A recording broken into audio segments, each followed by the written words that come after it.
Hello guys, kumusta po kayo? Ayan, nandito po ako sa isang MTR station dito sa Hong Kong. Ito nga po pala ay University Station. Ang ibig nga po palang sabihin ng MTR station ay train station po.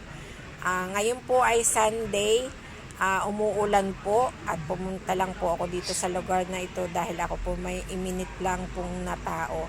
Ayan, makalipas po ang ilang minuto, dumating na po ang train na aking sasakyan. Ako nga po pala ay papunta sa Admiralty. Yung pong Admiralty ay malapit po sa city ng Hong Kong. Ang city po ng Hong Kong sa hindi nakakaalam ay Central po.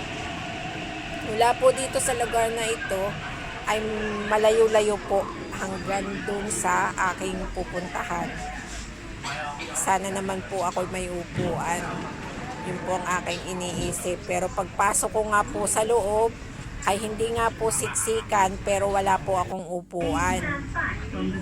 Ayan nga po pala sa katapat, hindi ko po alam bakit may mga gumagawa diyan kung anong sira baga. Wala pong bumababang mga tao. Ayan, mga nakatayo nga po pala ang tao. Ang layo pa naman po ng aking pupuntahan. Naghahanap ako ng mauupuan.